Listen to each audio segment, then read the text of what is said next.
सालहरू यही कोशी प्रदेशले आफ्नो सम्पत्तिका रूपमा पाएको छ। यो प्राकृतिक रूपमा सुन्दरता र अब हामीले विकास गर्दै गरेको कोशी प्रदेशको तालमेल मिल्यो भने मलाई लाग्छ कोशी प्रदेश सोचेको भन्दा अझै स्पिडमा रूपान्तरणको बाटोमा अगाडि पक्कै बढ्नेछ।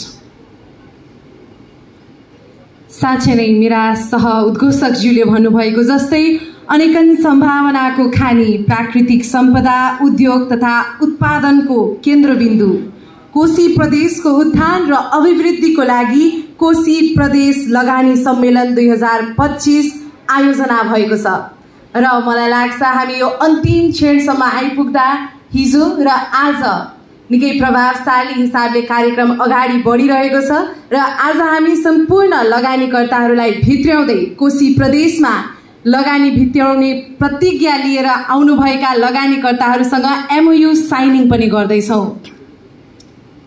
अब म ढिला नगरिकन यो ऐतिहासिक र महत्त्वपूर्ण एमओयू हस्ताक्षर तथा समापन समारोहको अध्यक्षताको आसन ग्रहण गरिदिनु हुनका लागि यस कोशी प्रदेशको अहिले राजनीतिक रूपमा नेतृत्व गरिरहनु भएको यस कोशी प्रदेशको अभिभावक म उहाँको नेतृत्वले देखेको एउटा सपना आज साकार हुँदै गरेको दिनको सन्दर्भमा यस समारोहको अध्यक्षताको आसन ग्रहण गरिदिनु हुनका लागि कोशी प्रदेशका माननीय मुख्यमन्त्री हिक्मत कुमार कार्कीज्यूलाई म विनम्र अनुरोध गर्दछु।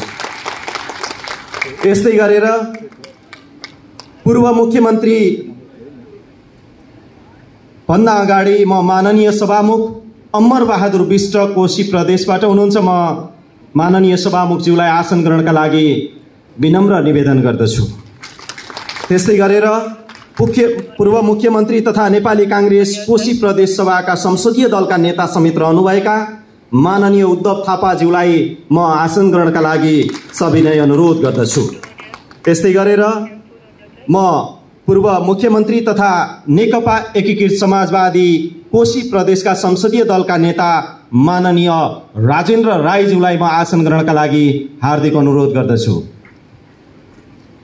र यस्तै गरेर पूर्व मुख्यमन्त्री तथा माननीय प्रदेश सभा सदस्य केदार कार्की ज्यूलाई पनि म आसन ग्रहणका लागि हार्दिक अनुरोध गर्दछु।